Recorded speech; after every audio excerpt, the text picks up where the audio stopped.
Assalamualaikum warahmatullahi wabarakatuh. Perkenalkan, nama saya Anissa Abu Taubah dari Universitas Islam Al-Iya Kuningan, Prodi Pendidikan Agama Islam semester 7 kelas karyawan. Di sini saya akan menjelaskan mengenai kedudukan evaluasi di dalam kurikulum dan pengajaran.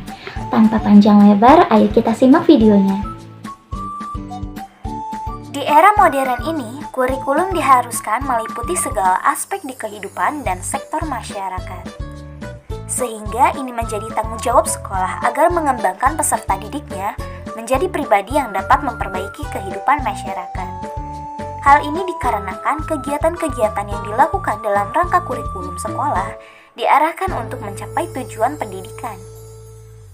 Hal tersebut sejalan dengan pendapat Ringstone yang mengemukakan bahwa educational evaluation is the estimation of the growth and progress of pupils toward objects or value in the curriculum, yang artinya evaluasi pendidikan ialah penaksiran terhadap pertumbuhan dan kemajuan siswa ke arah tujuan-tujuan atau nilai-nilai yang telah ditetapkan di dalam kurikulum.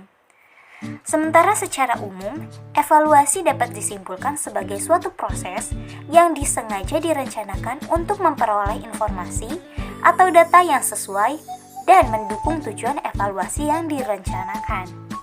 Sebagai contoh, dapat kita ilustrasikan seorang pemuda yang sedang mencari pasangan. Pemuda tersebut akan berusaha mencari informasi dan latar belakang calon pasangannya. Ia akan menanyakan pendidikannya, pekerjaannya, orang tuanya, dan sebagainya. Data menyangkut pribadi dan sifat calon pasangannya tersebut diteliti melalui kehidupan sehari-harinya. Setelah data tersebut diperoleh, maka pemuda tersebut dapat menentukan apakah calon pasangannya tersebut cocok untuk dijadikan teman hidupnya. Perlu kita ketahui ada 3 aspek yang perlu diperhatikan untuk lebih memahami evaluasi pengajaran.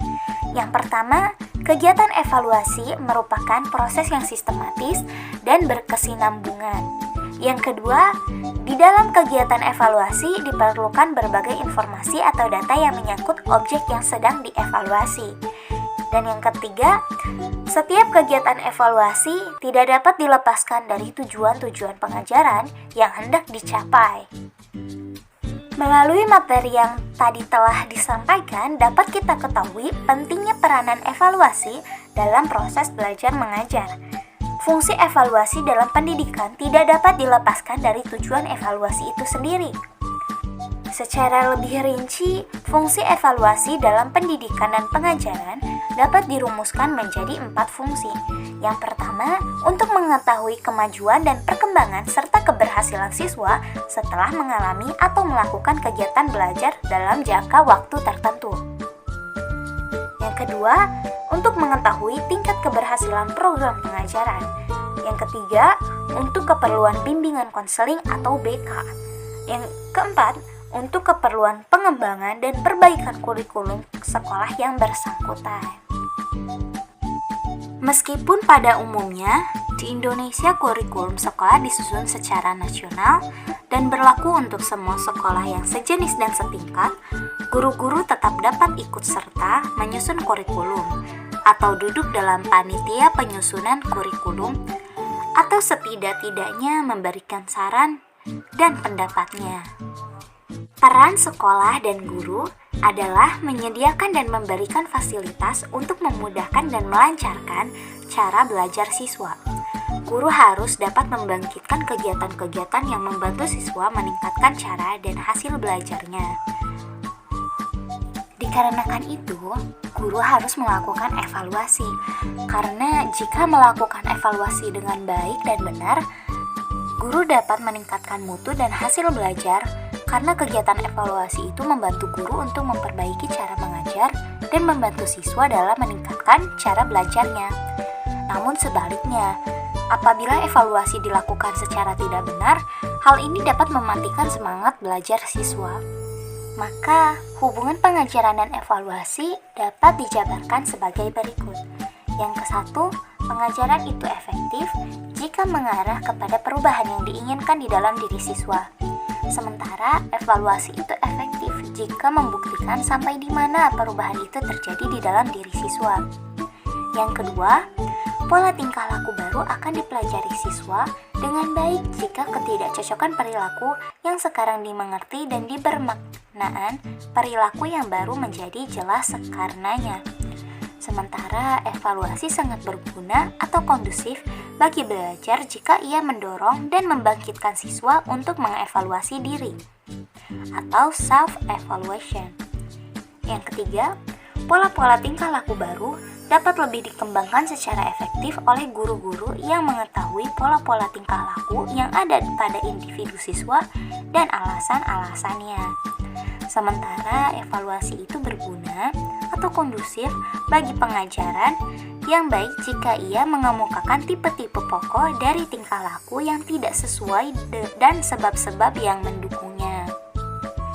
Yang keempat, belajar ditimbulkan oleh masalah-masalah dan kegiatan-kegiatan yang menuntut pemikiran dan atau perbuatan dari individu siswa masing-masing.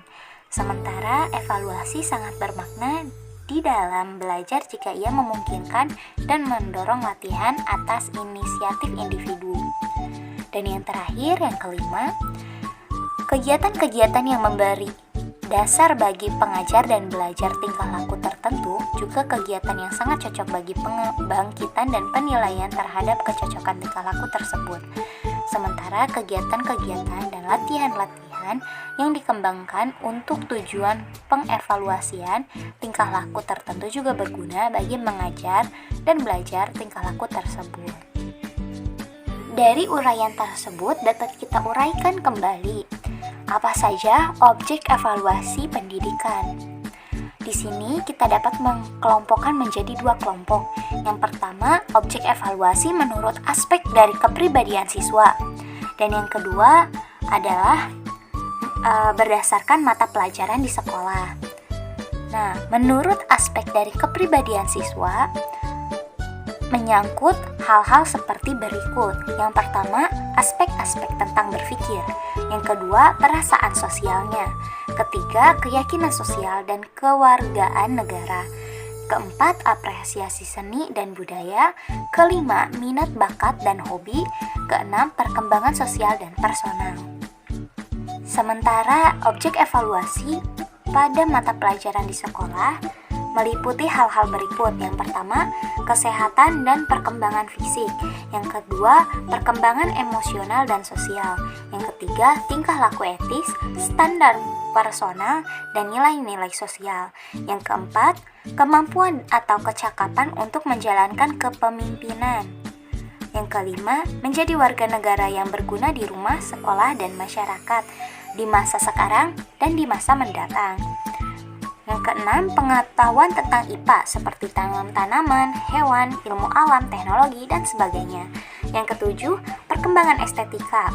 Dan yang kedelapan, kompetensi dalam komunikasi dengan orang lain melalui bicara, mendengarkan, membaca, dan menulis. Dan yang terakhir, kecakapannya dalam berhitung, mengukur, menaksir, dan berpikir kuantitatif. Secara garis besar mengenai apa yang telah diuraikan mengenai objek evaluasi, kita dapat mengetahui bahwa sasaran pokok dalam kegiatan evaluasi dalam pendidikan adalah anak didik. Kita harus mengetahui sampai di mana perkembangan anak didik setelah mengalami pendidikan dan pengajaran selama jangka waktu tertentu. Seperti bagaimana perkembangan pengetahuan dan pengertian terhadap bahan pelajaran yang diberikan, bagaimana perkembangan sikapnya baik fisik maupun mental, bagaimana kecerdasan dan cara berpikirnya, bagaimana keterampilan dan kecekatannya, dan bagaimana perkembangan jasmani dan kesehatannya, dan sebagainya. Dengan kata lain, sebagai sasaran pokok di dalam evaluasi ini adalah anak didik sebagai keseluruhannya. Karena itu pula, maka di dalam setiap kegiatan evaluasi perlu diperhatikan dan dipertimbangkan hal-hal yang menyangkut isi pendidikan dan prosesnya. Tentang isi pendidikan dapat kita uraikan menjadi yang pertama, bahan pelajaran yang akan diajarkan. Yang kedua, situasi lingkungan dan keadaan sekolah beserta sarana pendidikannya. Yang ketiga, keadaan guru-guru dan pegawai. Untuk yang menyangkut proses pendidikan, bisa kita jabarkan kembali. Yang pertama, bagaimana cara guru mengajar? Dipilih dari metode yang akan guru tersebut gunakan. Yang kedua, bagaimana cara murid belajar? Di sini kita bisa melihat minat dan perhatian murid tersebut terhadap pelajaran. Dan yang terakhir, lamanya waktu yang tersedia untuk mengajar dan belajar. Bagaimana? Sudah cukup jelas belum? Apabila ada yang teman-teman ingin tanyakan, teman-teman boleh tinggalkan pertanyaan di kolom komentar ya.